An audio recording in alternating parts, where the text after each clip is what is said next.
మనందరం వరి పండించేవాళ్ళం, అందరూ వరే తినేవాళ్ళు. ఒకప్పుడు అది కూడా లేదు, బియ్యం కూడా లేవు. రాయలసీమలో సజ్జలు జొన్నలు తినేవాళ్ళం, రాగులు తినేవాళ్ళం. ఎన్టీ రామారావు గారు ముఖ్యమంత్రి అయిన తర్వాత ₹2 కేజీ బియ్యం ఇస్తానని పెట్టి ఆ రోజు రాష్ట్రానికి మొత్తం బియ్యం ఇచ్చారు. అయితే రాను రాను మనమందరం బియ్యానికి అలవాటైపోయాం. అందరం కూడా డబల్ పాలిష్ కూడా అలవాటయ్యాం, తెల్లగా ఉండాలని అలవాటయ్యాం.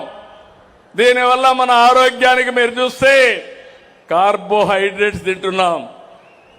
ఎవరైతే ఎక్కువ కార్బోహైడ్రేట్స్ తింటారో వాళ్ళకి షుగర్ వస్తుంది, డయాబెటిక్ వస్తుంది. డయాబెటిక్ వస్తే అది గేట్వేగా తయారవుతుంది సర్వరోగాలకి. అందుకే ఇప్పుడు నేను మిమ్మల్ని అందరినీ చెప్తున్నా, యోగా చేయండి, ప్రోటీన్ తినండి, ఆరోగ్యాన్ని కాపాడుకోండి. దానికోసమే సంజీవిని ప్రాజెక్టు ద్వారా ఈ రాష్ట్రంలో అందరి ఆరోగ్యాన్ని కాపాడే బాధ్యత ఈ ప్రభుత్వం తీసుకుంటున్నాం.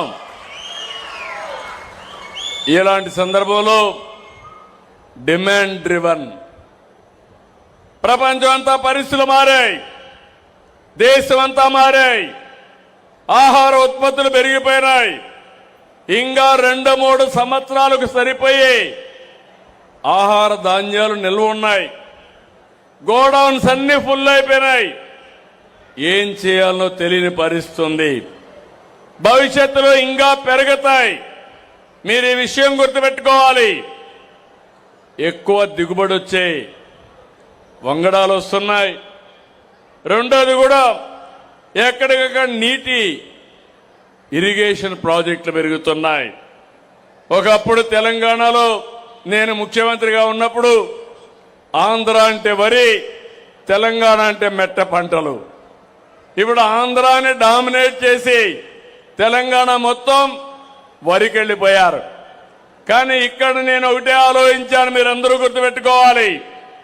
భవిష్యత్తులో వరికి రాబోయే రోజుల్లో ఇబ్బందులు వస్తాయని ముందుగానే చూసి రాయలసీమని హార్టికల్చర్ హబ్గా తయారు చేయాలని, రాష్ట్రం మొత్తం వాణిజ్య పంటలు రావాలని, ఆంధ్ర మొత్తం పామాయిల్ గాని కాఫీ గాని అక్వాకల్చర్ రావాలని ముందుకు పోయాం. అయితే ఇక్కడ కొన్ని ఇబ్బందులు వస్తున్నాయి. ఎక్కడో ఇరాన్లో యుద్ధం, ఇక్కడ మన మామిడి వెలవెలబోయింది, అరటి దెబ్బతినింది, రొయ్య గిజగిజలాడే పరిస్థితికి వచ్చిన ధరలు పడిపోయినాయి. దీనివల్ల ఖర్చులు పెరిగాయి.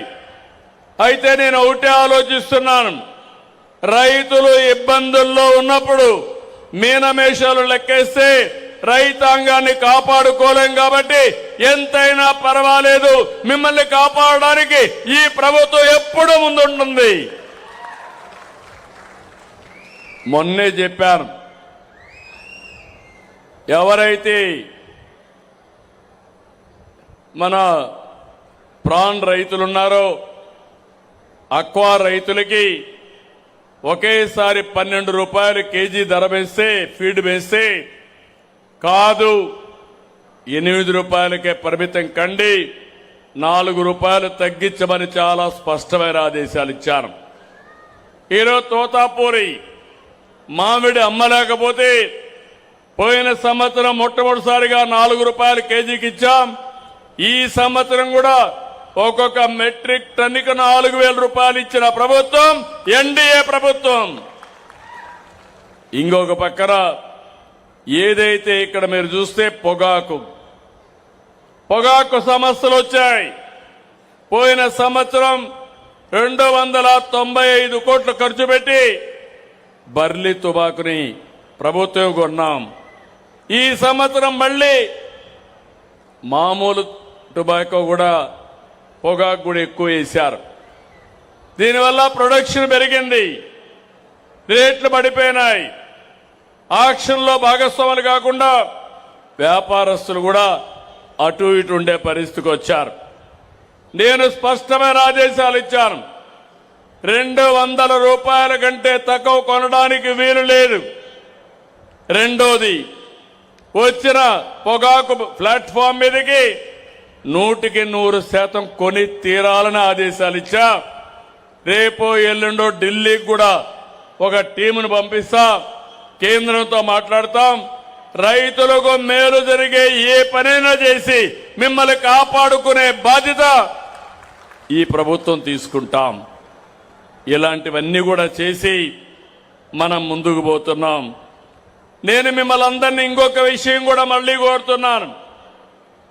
నేను ప్రతిసారి డబ్బులు ఇచ్చిన తర్వాత రైతు నాయకుల్ని పెట్టి ప్రతి రైతును కలవమంటున్నాను.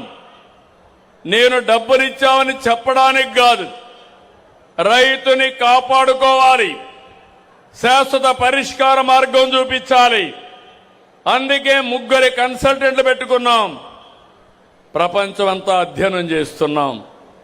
ఏ పంట ప్రపంచంలో ఎంతెంత వేస్తున్నారు, వర్షాలు ఏ విధంగా ఉన్నాయి, రాబోయే రోజుల్లో ఎంత పంట దిగుబడి వస్తుంది, దీనివల్ల రేట్లు ఏ విధంగా ఉంటాయి, ఇవన్నీ కూడా అధ్యయనం చేసి పంట మార్పిడి కోసం ఏ రైతు ఏ పంట వేస్తే బాగా ఆదాయం వస్తుందో అవన్నీ చెప్పడానికి మీ ఇంటికి వస్తున్నాం. నేను ఒకటే మిమ్మల్ని కోరుతున్నాను, టెక్నాలజీ పూర్తిగా వాడుతున్నాం. మీరు ఒకసారి డిజిటల్ గా మీరు చూస్తే మీరు ఏ పంట మీ భూమిలో వేశారో దాన్ని ప్రత్యక్షంగా నేను మానిటర్ చేసే పరిస్థితికి వస్తున్నా. ఒకటి ఈ క్రాప్ ఉంది, మీరు కూడా యాడ్ చేయండి. రెండోది సెటిలైట్ ఉంది, సెటిలైట్ లో కూడా నాకు మొత్తం వచ్చి ఏ రైతు భూమిలో ఏమేం పంట వేశాడో రియల్ టైంలో తెప్పిస్తా.